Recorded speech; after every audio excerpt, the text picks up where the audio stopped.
नमस्कार, स्वागत है आपका संसद टीवी की खास पेशकश में। मैं हूं कृति मिश्रा और आज हमारे साथ हैं बेहद खास मेहमान उत्तर प्रदेश की माननीय राज्यपाल श्रीमती आनंदीबेन पटेल जी। मैम नमस्कार, स्वागत है आपका संसद टीवी में। सबसे पहले बात करते हैं राज्यपाल की भूमिका पर। उत्तर प्रदेश जैसे विशाल और विविधतापूर्ण राज्य में आप राज्यपाल की संवैधानिक भूमिका को कैसे देखती हैं? ये बात सही है कि उत्तर प्रदेश के बड़ा राज्य है, विविधता भी है, भाषाओं की विविधता है और बोलचाल की भाषा भी अलग प्रकार की है, संस्कृति अलग है, परंपराएं भी अलग है। और आर्थिक दृष्टि से देखो तो 3 हिस्सों में उत्तर प्रदेश बट गया है। तो ऐसी स्थिति में एक राज्यपाल के रूप में काम करना जरा सोच कर करना पड़ता है जी। क्योंकि सबको साथ में रखना, राज्य सरकार के साथ तालमेल मिलाना और जो भारत सरकार और खास करके हमारे प्रधानमंत्री जी का जो स्वप्न है वो सपना को साकार करने के लिए प्रयास करना, यही हमारा दायित्व रहता है। और मैं बताऊं, मुझे जब ये दायित्व दिया गया तब मैं मिलने के लिए गई थी प्रधानमंत्री जी को। मैंने पूछा कि क्या हमें करना चाहिए, तो उन्होंने मुझे 3-4 बातें बताई। कहा कि देखिए, आपने गुजरात में काम अच्छा किया है, खास करके जो आंगनवाड़ी है जिसमें छोटे छोटे बच्चे आते हैं, गरीब के बच्चे आते हैं, तो जनभागीदारी से गुजरात में जिस तरह आपने आंगनवाड़ी को उठाया और सबको पता चला कि मेरी वो शिक्षा है, इसी तरह आप उत्तर प्रदेश में काम करिए और सबसे शुरुआत मेरी कॉन्स्टिट्यूंसी से करिए। एक बात। दूसरी, उन्होंने कहा कि जो टीबी मुक्त भारत मेरा सपना है, उसको साकार करने के लिए जितना प्रयत्न हो सके इतना आप करिए। तीसरी बात बताई कि भारत में कई यूनिवर्सिटियां हैं, लेकिन कोई यूनिवर्सिटी 500 के अंदर भी नहीं है, ये चिंता का विषय है। और बड़ी चर्चा मेरे सामने उन्होंने किया। तो आप देखते रहिए, कुलाधिपति के नाते हम क्या कर सकते हैं। एक तीसरा मुझे दिया और चौथा उन्होंने ये कहा कि भारत सरकार की जितनी योजनाएं हैं, ये योजनाओं की समीक्षा करते रहिए। ये 4 बातें मुझे बताया और इस हिसाब से मैंने काम की शुरुआत की। शुरुआत करने के लिए सबसे पहले मैंने विजिट करी और उसी समय कोरोना चलता था।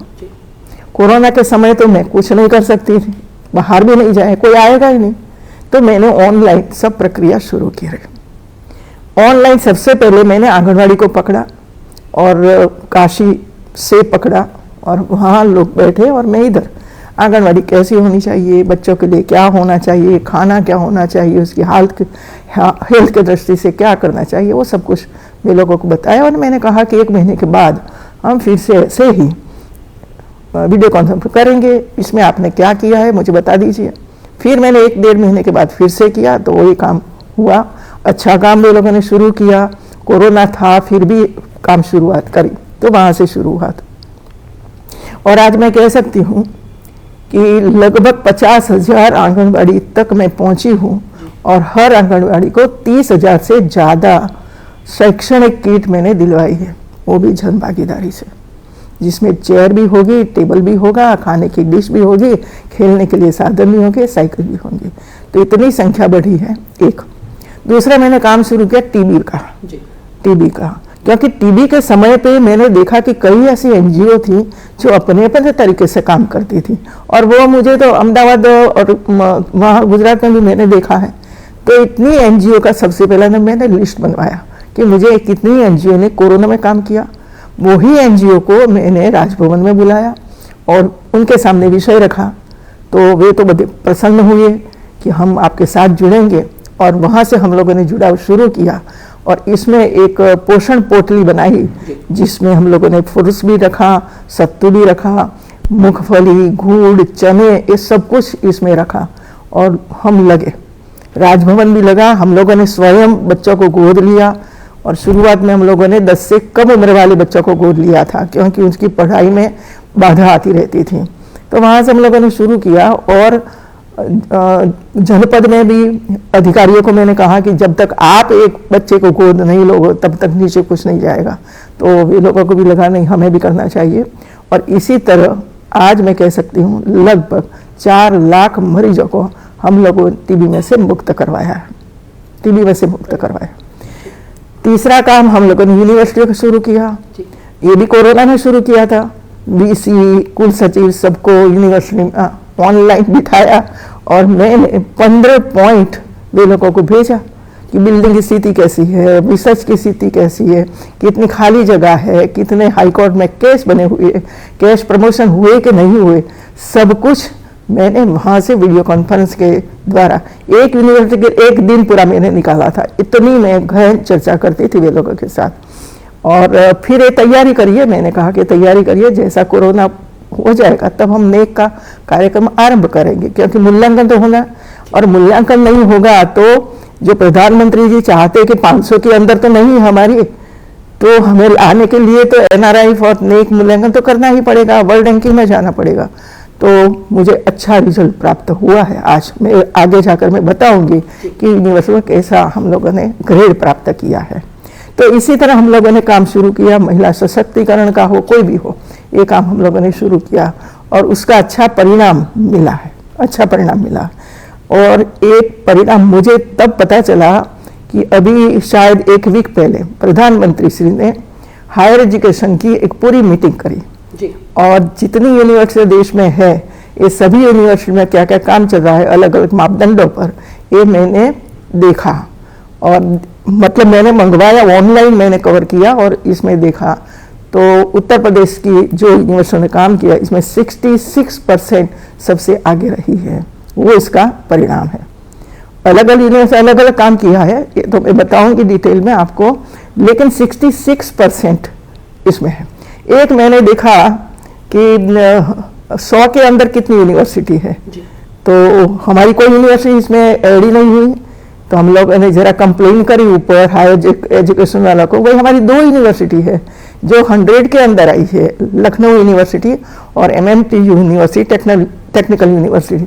इसका आपने क्यों नहीं लिखा है, तो उन्होंने जरा माफ़ी मांगी कि हम वो पता नहीं चला और सॉरी फॉर दैट, हम आगे ऐसी कोई वो नहीं करेंगे। दूसरा मैंने बताया कि वर्ल्ड रैंकिंग में हमारी 7 यूनिवर्सिटी है, तो वर्ल्ड रैंकिंग के लिए तो आपने कुछ प्रेजेंटेशन किया ही नहीं ऐसा मुझे लगता है। तो उन्होंने कहा ये भी पॉइंट रह गया है हमारा।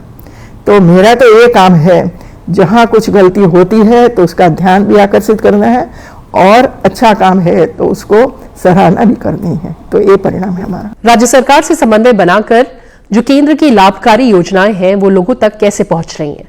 राज्य सरकार की जितनी योजनाएं हैं, ये वैसे मैं ऐसा काम नहीं कर सकती हूँ, लेकिन भारत सरकार के साथ जो 60-40 की जो रचनाएं होती है, तो मैं जब जनपद में जाती हूँ और उसकी समीक्षा करती हूँ तो ऑटोमेटिक राज्य सरकार की भी समीक्षा हो ही जाती है। और इसमें खास करके महिला बाल कल्याण विभाग भी आता है, तो वहाँ क्या स्थिति है, माल न्यूट्रिशन की क्या स्थिति है, इसकी भी समीक्षा हो जाती है। फिर पानी का जो काम, हर घर नल से जल, ये जो अभियान चलता है इसमें भी वही आ जाता है, तो इसमें भी राज्य सरकार का हिस्सा रहता है। तो वो भी हमें पता चलता है कि राज्य सरकार में कितने घर तक जल पहुंचा, ये भी हम कर देते हैं। राष्ट्रीय धोरी मार्ग जो आता है उसकी समीक्षा करते हैं, तो इसमें भी जॉइंटली कई रोड बने हुए हैं, वो भी इसमें आ जाता है। और अमृत सरोवर तो मैं खुद देखने के लिए जाती हूँ अमृत सरोवर। और जो यूनिवर्सिटी हमारी है, ये यूनिवर्सिटी में भी एक पॉन्ड आपको जरूर अच्छा बनाना है, जहाँ बच्चे इसके इर्द गिर्द बैठकर शांति से बैठे और सोचे। तो ऐसे तरीके वहाँ किया है। और राज्य सरकार जो काम कर रही है, एक 10-10, 15-15 करोड़ पेड़ लगाना, माँ के नाम से पेड़, तो इसमें भी हम जुड़ जाते हैं। और राजभवन में भी वो कार्यक्रम होता रहता है और यूनिवर्सिटियों को भी हम वो देते हैं कि भी आपको यहाँ भी करना है।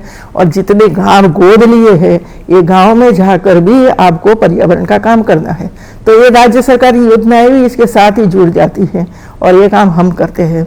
और जो 15 दिन का एक अभियान चलता है माँ के नाम पेड़, तो इसमें भी मैं हिस्सा लेती हूँ और हमारे अधिकारियों को भी मैं भेजती हूँ, जाइए कहीं कहीं जाकर पेड़ लगाइए, इसका काम करिए। मुख्यमंत्री श्री योगी आदित्यनाथ मिलने के लिए आते तब हम चर्चा भी करते हैं उनके साथ कि इसमें जरा थोड़ा सा वो देख लीजिए, आप इसमें देख लीजिए, तो वो देखते रहते हैं।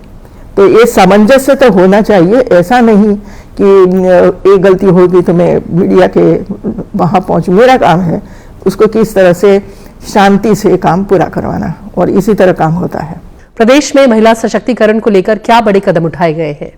उत्तर प्रदेश में सबसे पहले एसएचजी ग्रुप, स्वयं सहायता समूह बड़े पैमाने पर काम करता है।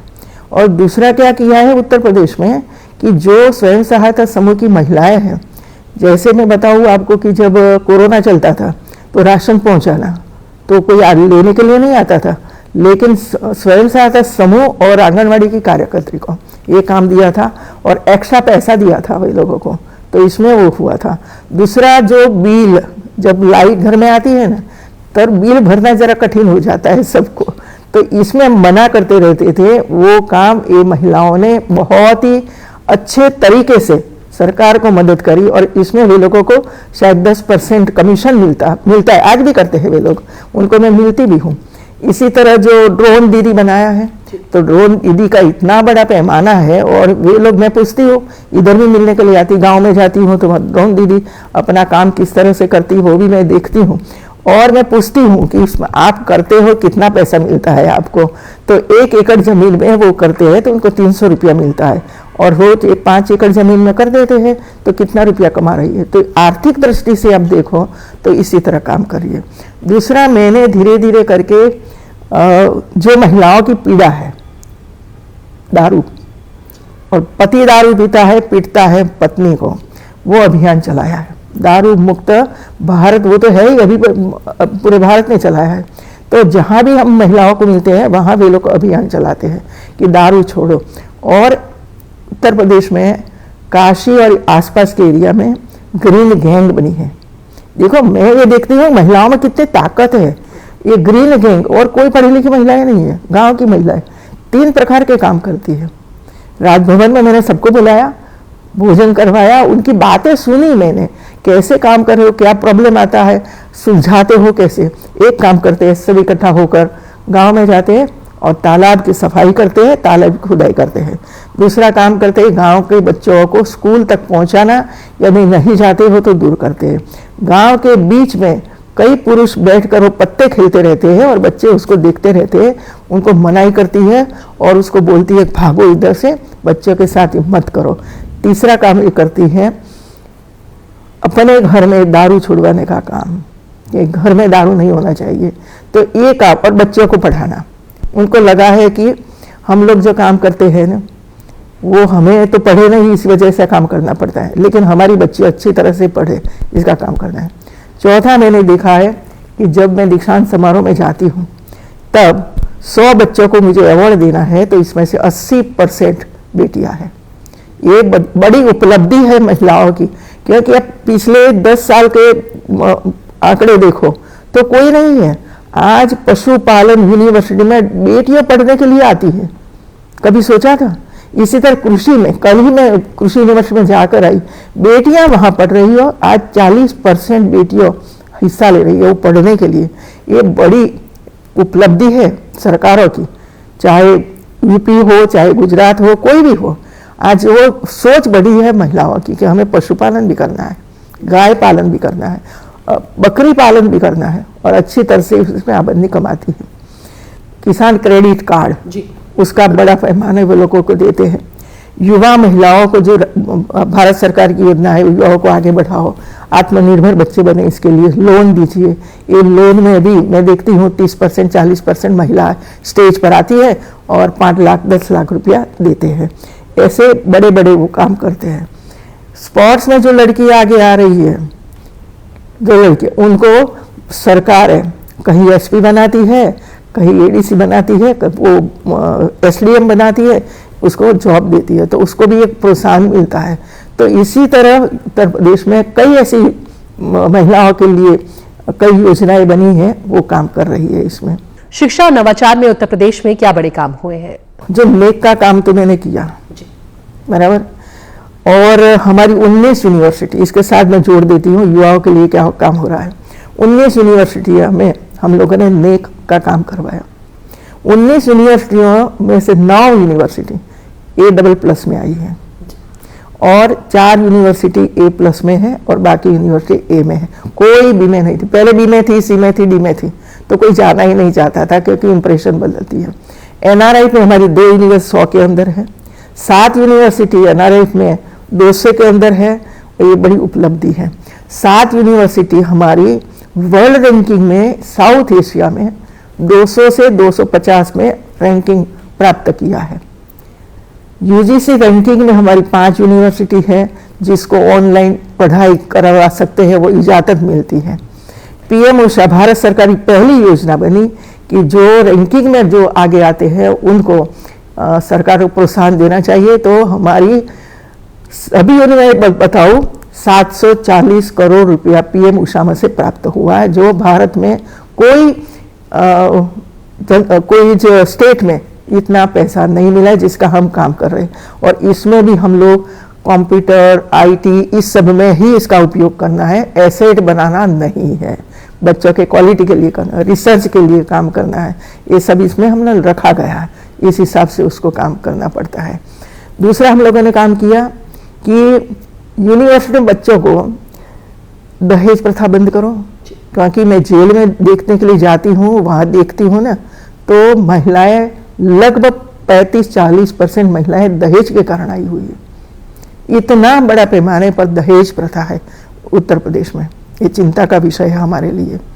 दूसरा है बेटी बचाओ बेटी पढ़ाओ, बेटियों को मत मारो आप लोग, ये भी बहुत बड़े पैमाने पर है। तीसरा मैं करती हूँ विकसित भारत पर आपकी सोच क्या है, उस पर स्पीच दीजिए। ऐसे मैंने 7 पॉइंट दिए हैं यूनिवर्सिटियों को और उसकी कंपटीशन करवानी।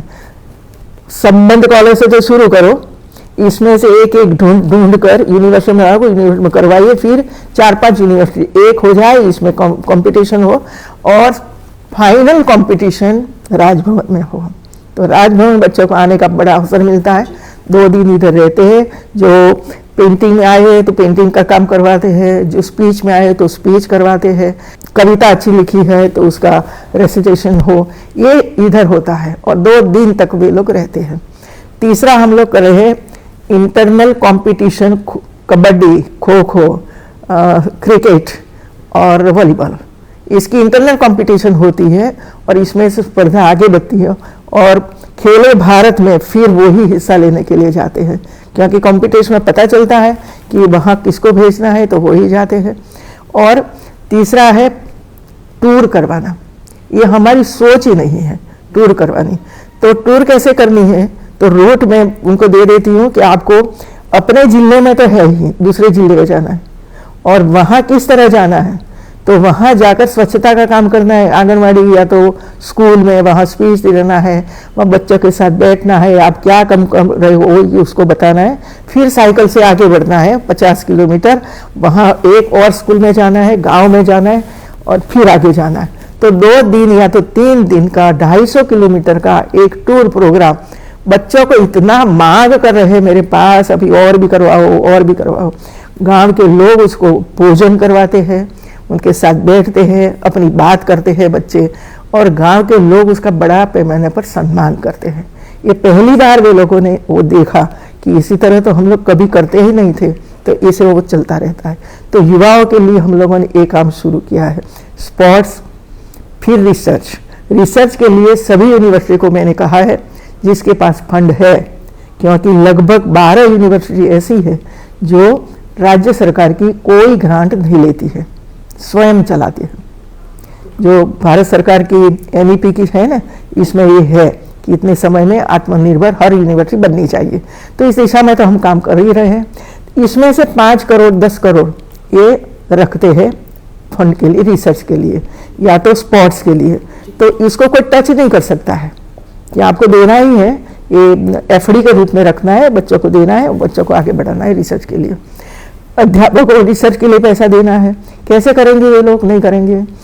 फिर MOU पूरे भारत सरकार और विश्व के साथ हम लोगों ने कई वो किया है, MOU साइन किया है और अभी ये काम शुरू हुआ है। ऑनलाइन पढ़ाई हो रही है, वहाँ के बच्चे आते हैं, इधर के बच्चे वहाँ जाते हैं और ऑनलाइन पढ़ाई कर रहे हैं। वर्ल्ड रैंकिंग के लिए हम लोगों ने गोवा में एक बड़ा काम किया। अश्विन फर्नांडीज करके वर्ल्ड रैंकिंग देखते हैं, उन्होंने आयोजित किया था, मुझे बुलाया था, और वहाँ भी हम लोगों ने 9 MOU साइन किए थे वर्ल्ड के साथ, तो वो भी काम शुरू हुआ है। तो इसी तरह आगे बढ़ाने के लिए हमारा एक प्रयास है, और 10 साल का विजन डॉक्यूमेंट्स हर यूनिवर्सिटी करना है कि इस साल क्या करेंगे, नेक्स्ट ईयर क्या करेंगे, वो करेंगे। अभी इसमें हम लोग IT में और खास करके आर्टिफिशियल इंटेलिजेंस में आगे बढ़ने के लिए कुछ अच्छा दिखाना चाहिए जी। और इसी वजह से हमारी 3 टेक्निकल यूनिवर्सिटी हैं, MMTU गोरखपुर और एक HBTU कानपुर और AKTU इधर लखनऊ की, तीनों यूनिवर्सिटी को मेरे साथ मैं अहमदाबाद ले गई, और अहमदाबाद में 3 यूनिवर्सिटी उसको दिखाया क्या क्या हो रहा है।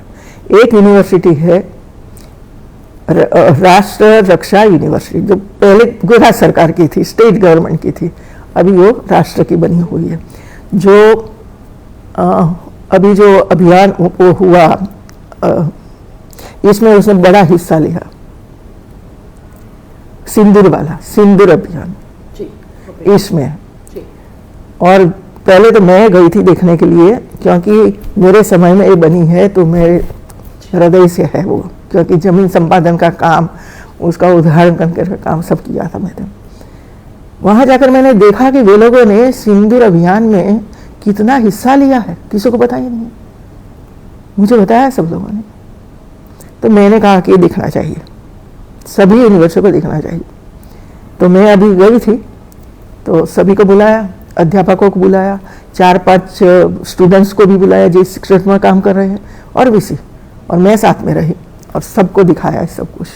दूसरी फॉरेंसिक साइंस यूनिवर्सिटी गुजरात में, वो दिखाया वे लोगों को, भाई देखिए आप क्या कर रहे हो, ये देखो आपके यहाँ कैसे इनके साथ MOU साइन करो, और उनके साथ मार्गदर्शन में आपके यहाँ भी ये काम करो, क्योंकि आज फ्रॉड कितने बड़े हो रहे वो सबको जानना चाहिए। ये किया। फिर मैंने इसरो में उनको ले गई, और इसरो में सब कुछ देखा, और इसके साथ MOU, सबके साथ MOU कर मैंने करवाया कि MOU करो, और आप एक क्षेत्र में हम क्या कर रहे हैं। टीकाकरण योजना भारत सरकार की है, भारत सरकार उसको इतना आगे बढ़ा रही है, तो हम तो शुरुआत से करना चाहिए। और इसी वजह से राजभवन में मैं एक स्कूल बना रही हूँ, आदर्श स्कूल, मॉडल स्कूल बना रही हूँ, ऐसे बच्चों के लिए जो कभी जिंदगी में कभी पढ़ने का अवसर नहीं मिलता है। वहाँ मैं दूरसंचार के माध्यम से, मतलब इसरो के माध्यम से, मैंने एक इसरो का सेंटर बना रही हूँ, जो हमारे 12वीं कक्षा तक के बच्चे धीरे धीरे करके इसमें पढ़ने लगेंगे। तो एक काम कर रही हूँ मैं यूनिवर्सिटी के लिए, और इसमें जो पैसा, रिसर्च के लिए जो पैसा चाहिए, वो भी राज्य सरकार और भारत सरकार की कई टेक्निकल संस्थाएं हैं, उनके साथ टाइप करते हैं, उसकी समीक्षा करते हैं। इधर भी नीति आयोग के लोगों को मैंने बुलाया था कि आप आइए, और नीति आयोग टेक्निकल में क्या काम कर रहा है वो जी मुझे बताइए, हमारी यूनिवर्सिटी बताइए। तो अच्छा सेमिनार हुआ, अच्छा वर्कशॉप हुआ, उनका मार्गदर्शन भी मिला। तो धीरे धीरे करके जो यूनिवर्सिटी है, क्योंकि नेतृत्व करना पड़ेगा उत्तर प्रदेश को, सबसे ज़्यादा जनसंख्या, सबसे ज़्यादा एरिया, सबसे ज़्यादा यूनिवर्सिटियों, सबसे ज़्यादा युवा युवतियों, तो नेतृत्व करने के लिए तो हमें प्रयास करना ही पड़ेगा। तो राज्यपाल के तरीके से मैं उत्तर प्रदेश भारत का नेतृत्व करे, ग्रोथ ग्रंथ बने, वो हमारी मंशा है, काम कर रहे हैं। मैम, आपका जो सफर रहा है वो बेहद ही प्रेरणादायक रहा है। ऐसे में वो महिलाएं जो आपको रोल मॉडल की तरह देखती हैं, उनके लिए आपका क्या संदेश है? हर व्यक्ति रोल मॉडल बन सकती है, हर महिला बन सकती है, लेकिन जो प्रॉब्लम है समाज में, वो प्रॉब्लम से वो डर जाती है, पीछे हट जाती है, छोड़ देती है। इसी वजह से मैं कई ऐसी महिलाओं को मैंने देखा है कि जो अपने व्यक्तित्व से आगे बढ़ सकती है, लेकिन वो पीछे हट जाती, उसको परिवार का सहयोग नहीं मिलता है, पति का सहयोग नहीं मिलता है, समाज में बदनामी करने लगते हैं लोग, और उसके सामने नहीं कर सकती। और दूसरा, ये जो जब से AI आई है, वो तो मोबाइल आया, तब से इतना परेशान कर रहे हैं, इतना परेशान कर रहे हैं बच्चियों को। अभी किसी के जीवन में कुछ हो गया, छोटी उम्र में हुआ, ठीक है, वो तो होगा, क्योंकि उनको पता नहीं रहता है उसी समय। अब जब वो बड़ी हो जाती है, अच्छा काम करती है, समाज की रोल मॉडल बनने की तैयारी में है, उसी समय उसको ऐसे तंग किया जाता है, उसको लगता है कि अब मेरी जिंदगी खत्म हो गई। ये है ना, जब तक वो रहेगा तब तक महिलाओं को रोल मॉडल के रूप में देखना समाज देखना ही नहीं चाहता है। तो मेरा व्यक्तिगत मंतव्य है, लेकिन मैं देखती हूँ, मुझे अवसर मिला गुजरात में, क्योंकि जब तक समाज, सरकार और सरकार में दायित्व जब महिलाओं को नहीं दिया जाता है, तब वो कैसे अपनी जो शक्ति है, कौशल है, वो कैसे दिखा पाएगी। ज्यादातर महिला बाल कल्याण दे दो, इसके अलावा कुछ नहीं। मैं मोदी जी का आभार व्यक्त करती हूँ कि उन्होंने मुझे पूरा एजुकेशन तो दिया ही, इसके बाद अर्बन डेवलपमेंट, पीडब्ल्यूडी, वो रेवेन्यू जैसा विषय मुझे दिया, और इसमें मैंने जो चेंज किया, मार्गदर्शन दिया मोदी जी ने। तो महिलाएं हैं इसे, अब वित्त मंत्री है कि नहीं है, करती है कि नहीं करती है, लेकिन देने का काम तो करना पड़ेगा ना। तो मोदी जी ने दिया उनको, इसी वजह से आगे बढ़ाए। हमारी सुषमा स्वराज रोल मॉडल है, वो विदेश मंत्री बनी, कितने साल तक विदेश मंत्री बनी। तो ये अवसर दिया जाना चाहिए। उत्तर प्रदेश में कई महिलाएं हैं, काम कर सकती हैं, लेकिन ऐसे डिपार्टमेंट दिए जाते हैं, और पूरे भारत में वही स्थिति है, सिर्फ इधर है ऐसा नहीं है, सब में है। और इसी वजह से रोल मॉडल के रूप में आप बताती हो कि मैं उभरी हूं, ठीक है, आपके आभार व्यक्त करती हूं, लेकिन ये अवसर मिला है काम करने का, और इसमें हमारी जो शक्ति थी वो हम लोगों ने संपूर्ण समाज के लिए खर्च कर दी। न परिवार देखा, और अभी क्या है, परिवार में ही बनाओ, परिवार में ही उनको बनाओ। तो कई लड़कियां हैं, कई महिलाएं अच्छा काम कर सकती हैं, करती है, लेकिन आगे बढ़ाने का अवसर कहाँ मिलता है। और यही मैं चाहती हूँ सभी स्टेट में, जो हमारे प्रधानमंत्री जी के सोच है, इसी तरह सभी मुख्यमंत्रियों का ये सोच होनी चाहिए कि हमें महिलाओं को ऐसे ऐसे डिपार्टमेंट दे कि वो शक्ति से काम करे और अपनी आभा बनाए। वो ये करना चाहिए। चलते चलते मैम, प्रदेश के युवाओं के लिए क्या संदेश है विकसित भारत को लेकर? युवाओं के लिए जो काम है ना, जो हमारे प्रधानमंत्री जी के सपने हैं, वो सपनों को साकार करना है। वही संदेश सबके लिए होना चाहिए, मेरे लिए भी वही संदेश है। और सभी जो काम करते हैं, भारतीय जनता पार्टी में काम करे, मंत्री बने, एनजीओ के रूप में काम करते हो, युवा के रूप में काम करे, खेल में काम करे, कोई भी करे, ये सपना उसका यही होना चाहिए, भारत विश्व गुरु बने, भारत विकसित बने। एक व्यक्ति ऐसी नहीं होनी चाहिए जिसको शिक्षा न मिले, एक महिला ऐसी नहीं होनी चाहिए कि जिसका बच्चा प्रसव में मर जाए, एक बच्ची ऐसी नहीं हो जिसको कोई रैप करे, ऐसी कोई घटनाएं नहीं होनी चाहिए। तब हम मानते हैं भारत विश्व गुरु बना है। ये है हमारा संदेश, देखना ही पड़ेगा सब कुछ। बिल्कुल मैम, बहुत बहुत धन्यवाद हमसे बात करने के लिए। नमस्कार। नमस्कार।